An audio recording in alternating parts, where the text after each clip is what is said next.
अब मैं हूँ मोइन गनी। इस वक्त हमारे साथ जो शख्सियत है वो किसी परिचय का मोहताज नहीं है। हमारे साथ आप पार्टी के सांसद श्री संजय सिंह जी हैं, जो है सर सैयद डे सेलिब्रेशन में यहाँ पर आए हुए हैं। सर, सेलिब्रेशन में आपको कैसा लगा?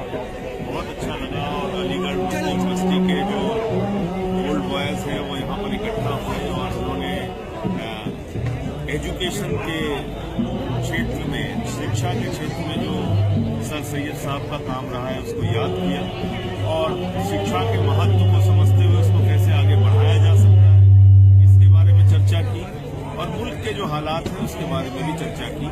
तो मुझे बहुत खुशी हुई यहाँ पे आके और इन लोगों ने मुझे यहाँ पर बुलाया, इतना सम्मान दिया, मैं सबका बहुत आभारी हूँ। सर, 2019 का चुनाव करीब है और महागठबंधन अभी तैयार नहीं है और केजरीवाल जी का भी स्टैंड कुछ साफ नहीं है, क्या कहेंगे आप? देखिए, केजरीवाल जी का और आम आदमी पार्टी का एक स्टैंड बहुत साफ है। नफरत की बुनियाद पर हिंदुस्तान नहीं बन सकता और भारतीय जनता पार्टी काम के नाम पर नहीं, राम के नाम पर चुनाव जीतना चाहती है और आम आदमी पार्टी काम की बात करती है, मुद्दों की बात करती है, जो बुनियादी जरूरतें हैं लोगों की उसकी बात करती है। और इसलिए 2019 में एक बात के लिए बहुत स्पष्टता है आम आदमी पार्टी में और केजरीवाल जी में कि भारतीय जनता पार्टी इस देश के लिए नुकसानदायक है, हानिकारक है और नफरत फैलाएगी, समाज को बांटने का, काटने का काम करेगी। इसलिए हम उनके खिलाफ खड़े रहेंगे, उनको हराने का काम करेंगे। एक आखिरी सवाल आपसे, आम आदमी पार्टी ने माइनॉरिटी मुसलमानों के लिए क्या खास किया है दिल्ली में? देखिए, दिल्ली के अंदर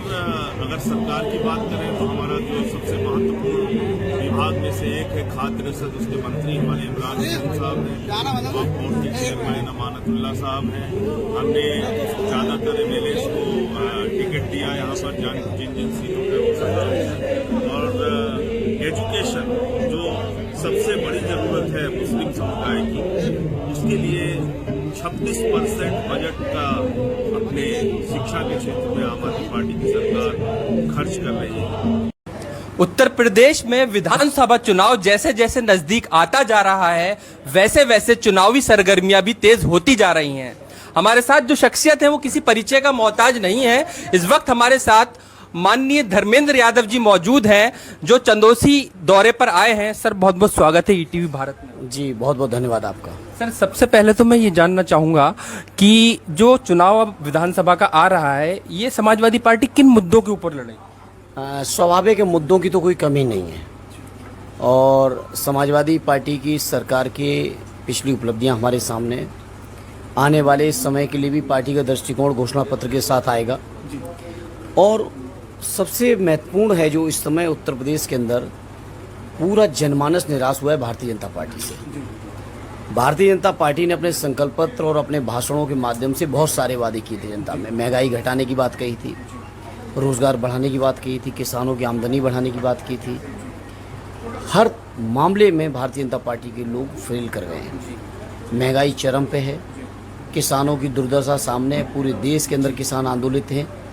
ये किसानों के लिए आपकी सरकार क्या ऐसा विशेष राहत के लिए काम करेगी? क्योंकि अब देखा जा रहा है समाजवादी पार्टी के नेताओं का भी दौरा उनके कैंपों की तरफ नहीं हो रहा है, क्या वजह है? नहीं, ऐसा किसान आंदोलन ढीला पड़ गया? नहीं, कतई ढीला नहीं। किसान आंदोलन हमेशा किसानों द्वारा आयोजित था, उसमें पार्टियों का रोल नहीं था। जहाँ तक समाजवादी पार्टी के सवाल है, समाजवादी पार्टी लगातार किसानों के लिए हित में काम की है। विपक्ष में रही तो संघर्ष की, सरकार में आई तो किसानों के लिए रीति नीति और कार्यक्रम बना के किसानों की कर्ज माफी की शुरुआत अगर उत्तर प्रदेश में किसी ने की थी तो माननीय नेताजी ने की, माननीय अखिलेश।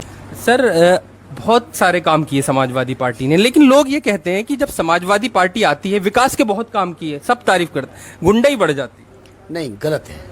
ये भारतीय जनता पार्टी का दुष्प्रचार है, इसके अलावा कुछ नहीं। आज सच्ची श्रद्धा का आस्था से एक बहुत गहरा कनेक्शन है। नमस्कार, मैं हूं मोइनुद्दीन गनी। इस वक्त हम मौजूद हैं संभल के प्राचीन कृष्णेश्वर नाथ महादेव मंदिर में, जो लगभग 600 से 700 वर्ष पुराना ये मंदिर है और यहाँ पे शिवलिंग की पूजा स्वयं श्री कृष्ण जी ने की थी और इस मंदिर का निर्माण पृथ्वीराज चौहान ने कराया था।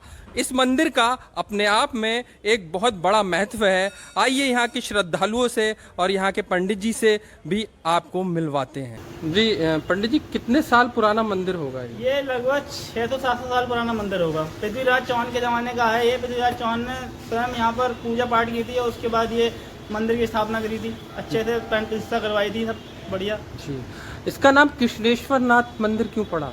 इसका नाम कृष्णनाथ इसलिए पड़ा क्योंकि स्वयं श्री कृष्ण ने यहाँ पर पहले तपस्या की थी।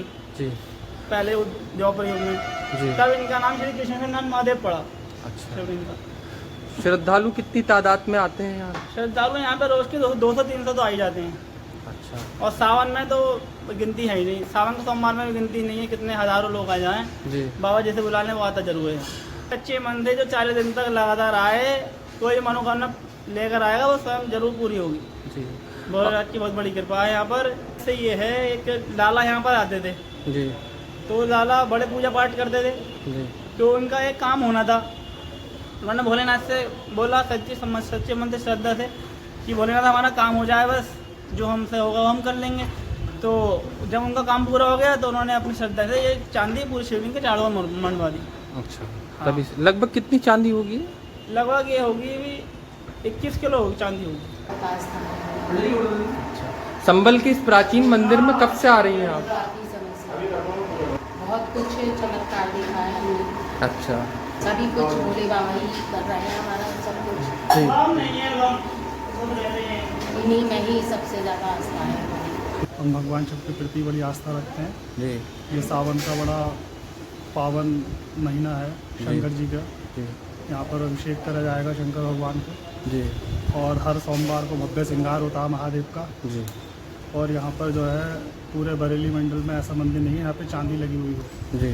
तो इसी तरह भगवान भोले सबकी मनोकामनाएं पूर्ण करते रहें और समस्त विश्व में, समस्त हिंदुस्तान में शांति, सद्भाव और खुशियां बनी रहें। मोइनुद्दीन गनी, ETV भारत।